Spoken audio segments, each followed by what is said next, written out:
इस सेशन में हम लोग जानेंगे सेकेंडरी इंडेक्स के बारे में और इसका केस 2 कि अगर सेकेंडरी इंडेक्स क्रिएट की जा रही है डेटा फाइल की नॉन की एट्रीब्यूट पर, नॉन की फील्ड पर। ओके, और हमें पता है कि वो जो नॉन की फील्ड है वो नॉन ऑर्डरिंग फील्ड है।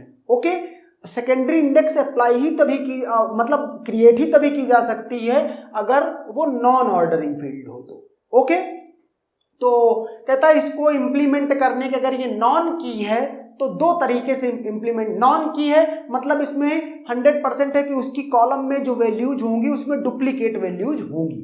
ओके, यूनिक वैल्यूज नहीं होंगी। अब अगर ऐसा होता है तो कहता है इसको जनरली कई तरीके से इंप्लीमेंट किया जा सकता है, उसमें से दो तरीके हम देख लेते हैं।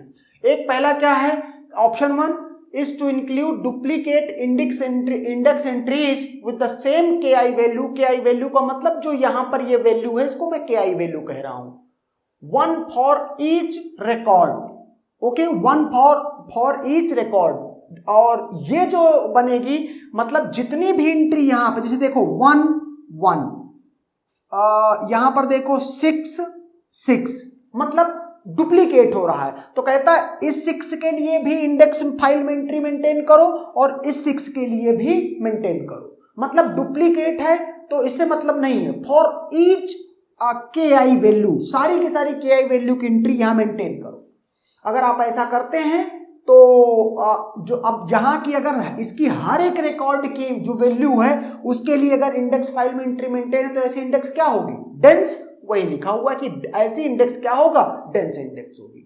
दूसरा तरीका क्या है, कहता है कि अगर डुप्लीकेट वैल्यूज हैं तो आप ऐसे मत करो। ये वाला ऑप्शन 2 जो है कहता है have a single entry for each index field value. Okay, for each index field value, यहां पर आप कह सकते हैं क्या, each unique index field value but to create an extra level of indirection. Means जैसे देखो यहां पर ये 1 ये यहां पर है और उसके बाद ये 1 यहां पर 2 बार आया। ओके, तो कहता है इस फाइल में 1 1 2 बार ना लिखो, 1 एक बार लिखो और इसके बाद ये क्या है, ब्लॉक पॉइंटर।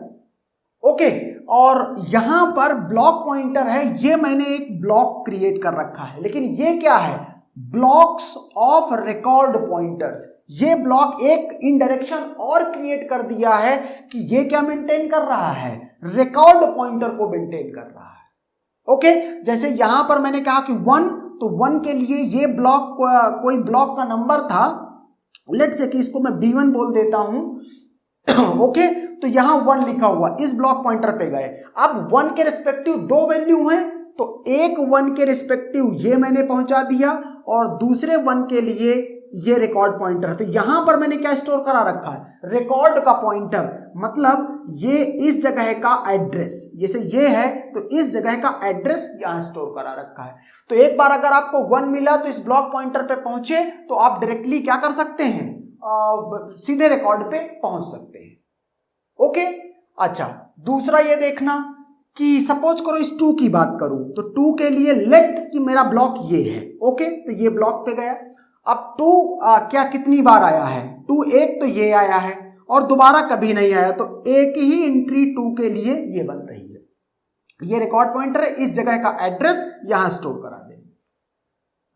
ओके, सपोज करो मैं बात करूं 3 के लिए, तो 3 के लिए मैंने क्या किया, 3 के लिए ये नया ब्लॉक, हर एक वैल्यू के रिस्पेक्टिव एक नया ब्लॉक। ओके, जैसे 4 के लिए बात करें, यहां पर 3 के लिए बात की तो इस जगह से ये इस जगह पे एड्रेस स्टोर करा दूंगा, किसका, ये रिकॉर्ड का। अगर 4 के लिए बात करता है तो 4 के लिए यहां से एक नया ब्लॉक क्रिएट कर दूं। ओके, नया ब्लॉक क्रिएट कर दूं और 4 के लिए ये ब्लॉक ये यहां पे किया और यहां पर रिकॉर्ड पॉइंटर स्टोर है, यहां ब्लॉक पॉइंटर स्टोर है, यहां रिकॉर्ड पॉइंटर। तो ये 4 जो है क्या कहते हैं, कहां जाएगा, ये रिकॉर्ड का एड्रेस स्टोर कर लेगा इस जगह पर, ये दूसरे रिकॉर्ड का जहां डुप्लीकेट है उसको स्टोर कर दिया। और ब्लॉक में जितने डुप्लीकेट है सारे रिकॉर्ड का एड्रेस स्टोर करा दिया जाएगा। तो ये इसी को बोल रहा है एक्स्ट्रा लेवल ऑफ इनडायरेक्शन, कि ये इंडेक्स फाइल है और ये ब्लॉक्स ऑफ रिकॉर्ड, ये तो इनडायरेक्शन इस तरह का यूज हो गया। ओके, डायरेक्टली डेटा फाइल के ब्लॉक को ना पॉइंट करके ये पहले इस ब्लॉक को पॉइंट कर रहा है और यहां से सीधे रिकॉर्ड पे लेके जा रहा है। ओके, तो ये कॉन्सेप्ट है सेकेंडरी इंडेक्स का। जब आप क्या करते हैं, आप सेकेंडरी इंडेक्स क्रिएट करते हैं ऑन नॉन की field of data file. Okay, and that's done.